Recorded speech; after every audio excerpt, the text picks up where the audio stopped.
Thanks, everyone. This is the press conference for Storm Hunter. I'll start with the first question, then hands up, please. Storm, great momentum, obviously qualifying. How did you keep that momentum going into this first round? Yeah, it was kind of an interesting one because I had a few days to first of all enjoy qualifying. That doesn't happen every day. So was really happy I could have Friday off to just enjoy, kind of reset, and then had Saturday, Sunday to train, and in a way it kind of felt like a new tournament, which was nice because I could kind of reset and refocus. And today was tough. I didn't start my best, so I really had to kind of fight my way through that early stages of the first set. And again, just tried to enjoy being on Kia Arena, playing in front of the home fans. The stadium was packed, so really try to enjoy it. And I can't believe I'm here after winning that match. Hands up, thanks. Yeah. Straight afterwards, you said in the on-court interview, you said, "Oh my gosh, I don't know what to say. I'm so full of joy." Tell us a bit more about that, like all the emotion you obviously felt and why, and what that win meant to you. Yeah, it means means everything to be winning singles matches here in Melbourne. I feel like I've had a very up and down career, a lot of injuries in my career from when I was 18. And, when I made the third round in 2024, I finally felt like that was my time. I was sitting at career high ranking, really thought I was going to crack top 100. And then obviously with my Achilles, that was the most heartbreaking thing I've ever gone through in my life. Missing Olympics, missing the chance, and to come back from an Achilles rupture. I mean, I don't know anyone who's done it in tennis. We didn't have any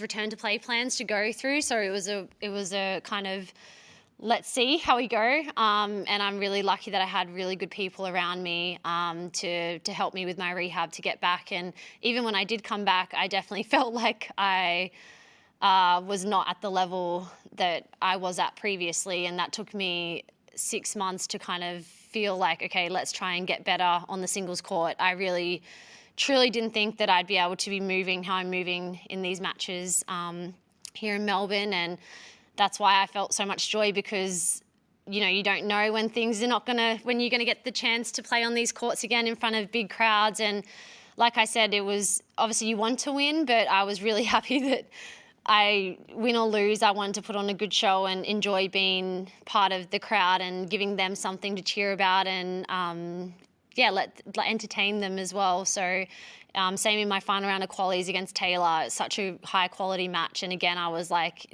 not thinking about the result at all. I was just wanting to play good tennis, enjoy being out there, and enjoy playing in front of people, because I spent like a year here, out on court 6 with no one watching, on my scooter, hitting balls, literally limping around the court. And now to be able to be playing good tennis, that's what I worked so hard for to come back to.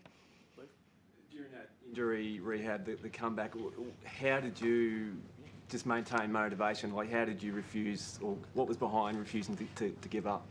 I definitely felt like I had unfinished business. That was probably the biggest thing, was I felt like I hadn't achieved what I thought I really could achieve in my tennis career. And I just wanted to get back. That was for me the biggest thing. And to be honest, the motivation during rehab wasn't an issue at all. I really felt every day I had good people around me. I was excited to go to the gym and see people. And, my team kept it interesting for me. We would be doing lots of different drills, different exercises. And it was really tough, but I definitely felt like the motivation wasn't an issue. It probably was more when I came back. I finally felt like I worked so hard to come back, and when I came back, my level was not there, and it was a bit of a shock to the system, to be honest. The first few months last year trying to play, and I felt like I wasn't playing at a good level, and that was probably the hardest part for me. The motivation then coming back was like, okay, I don't know if I can really do this. If I don't have the level, am I going to be able to play how I used to? I'd had a lot of question marks on myself, to be honest, and especially around more my singles results, I guess. And I know I still had protected rankings, but I was like, let's just see, let's just use them, see. I feel really happy that I'm not at that mental space now, that I actually feel like I'm moving well and I'm competing really well and playing really well. And I kind of feel like I did in early stages of 2024, which, is a really nice feeling. Courtney? You talk about that early stages of 2024 when you were on the big breakthrough. How close to that do you think you are? And when you decided to step back and play some of the, I suppose, the ITFs last year after, how did you make that decision? Who do you go through when you're thinking, oh, I'm not quite right here? I think, I spoke a lot with Praddy, my coach, who's been in my corner for a long time, and she's very honest with me. She'll tell me if she's, thinks it's time to give up the singles. And I told her how I was feeling, and she's like, mate, you've got to not be so hard on yourself. You haven't played that much. We also haven't been doing that much training. I had 2 months out last year during Wimbledon with a rib issue. So even though my Achilles was feeling good, the rest of my body's still getting used to traveling and playing. So we never really had much time to kind of play and train for singles. And those ITFs at the back end of the year, I made semi-final, lost second round, but I actually got to play some singles matches, and I felt every match I was getting better and better. So that was really positive, and my body also felt like it was pulling up well. And so that gave me probably, a little bit more clarity, but also playing doubles with Kat Siniakova in Wuhan when we won the title in October. That also gave me a lot of confidence just on my tennis game that, I've still got it. I had a really good partner. She helped. I felt that just gave me a lot of confidence mentally. And then playing the ITFs gave me the confidence physically for singles. And then combining that with, 3 or 4 weeks of really good training here in Melbourne, singles focused. Body felt really good, so we're able to really push the limits with my training. And obviously then the wedding that was mentioned in the newspaper the other day, with the good vibes with the girls. I think also got lucky playing a match at United Cup too. Obviously Maya and Maddie weren't well, and again that kind of was, for me, playing for Australia. I've always enjoyed playing with the green and gold, and it just gave me that, again, confidence to go out, play my game. Whatever happens, happens. And that really helped for qualies last week. And I'm just kind of riding the wave. And, this is amazing, but also the year's so long that I know there's still a lot of matches to be played this year. But, just enjoying playing good tennis, moving well, and body feeling good. You mentioned there aren't many examples of tennis players who have come back from an Achilles rupture. Are there any that you've spoken to that you've able to get some direction from? And I suppose there's a bit of a guinea pig on the tennis tour trying to come back from this injury. What's it been like getting the recovery right? We didn't speak to anyone in tennis who had done their Achilles. I was really lucky. A good friend of mine had done it, Annabelle Smith, who's a diver. So I spent a lot of time catching up with her, who she did it and returned to the Olympics in diving. Obviously very different sports, different requirements with the Achilles. But my team did a lot of research, and we actually used the VIS, who a few of their staff specialise in. They had a lot of athletes go through Achilles ruptures. So early stages with the injury, we went through them and they guided us with that early stage rehab. And then, it was a little bit, we kind of had to make the plans ourselves, to be honest, with Praddy, my coach, Aaron, my strength and conditioning trainer, a lot of meetings, just trying to get the return to play right. We used a lot of data from my matches pre-injury about what the requirements are with speed, distance covered, and then we kind of mapped out a return to play plan. It was a little bit of a test, and obviously going by my feedback too with how I'm feeling, how I'm pulling up after sessions.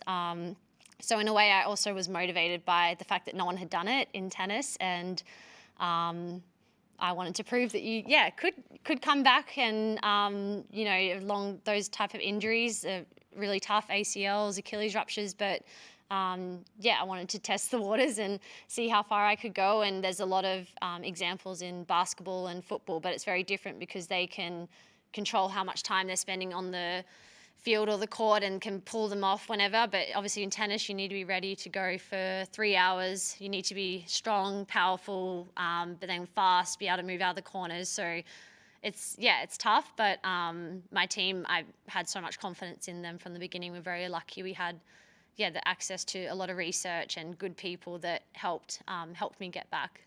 3 more. Yep.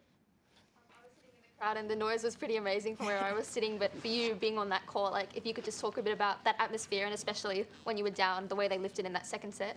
Yeah, it was super loud. I was kind of surprised actually for first first match on 11, I was like, usually they come in a little bit later, but when I walked out there and it was full and they were super loud and they really helped me get over the line. I think the home crowd support definitely helps a lot. And obviously I was down 3-love in the first, 4-1 in the second, and I knew I had to kind of get them involved a little bit just to raise the energy and to help me. And it's honestly amazing. I don't think we have that on tour anywhere else other than here in Australia, the home support, how loud they get and how behind they get behind the local players. And it was so much fun. I was just really grateful to play out there. And even 3-love down, I'm walking on the Melbourne sign and I'm like, okay, this is my hometown. Like I've got to live for them. I'm trying to use, I'm like, this is Kia Arena. I've won all my matches on here for a while, so I can't lose today. I can't let everyone down. So they were incredible, and it was hot out there actually. The sun was pretty baking, not much wind, so it kind of feels like it's baking in there. And I was like, oh, everyone's got to leave because it's hot, and I don't want them to sit there and be getting burnt. And but they were awesome today, so really grateful. And I mean, 100,000 through the gates yesterday is unbelievable. It's crazy how much this event has changed and how big it's gotten. And I don't know what the record's going to be today, but as an Australian player, I'm very proud of what the Australian Open's done, and to be someone who's been able to play on those courts and experience that is, I'm very lucky. Congratulations. You mentioned on court about you were unsure if you might be able to get back to this level. Can you just speak about the doubts that you might have had throughout your rehabilitation process? Definitely. I started playing doubles first when I came back from my Achilles and gave myself a few months on the doubles court. Obviously, less load, less moving than singles. And then a few months later, started my singles, and it was a bit of a shock to the system of how far behind I felt, with my movement, with my power.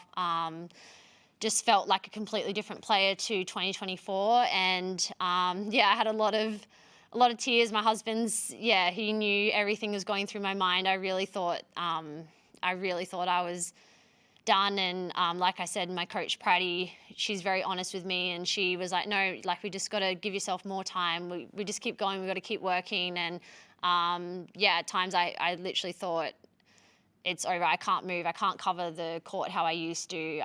It's kind of bad luck, and my Achilles is not the same. But I'm just really glad that I trusted my team and gave myself a chance, kept working hard, and kept just trying to get better. And now I don't even have to think about my Achilles, which is really nice. Actually, I don't even think about it, notice it on court. I just go out there and play, and I think that shows when you have a healthy body, and for me especially, that I can play at a really high level.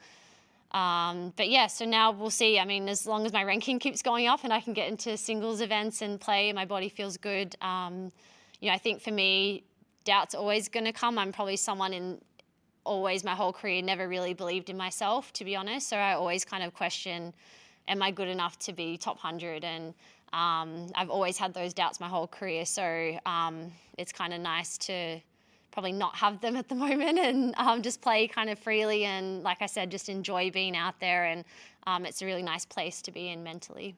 Last one, Christian.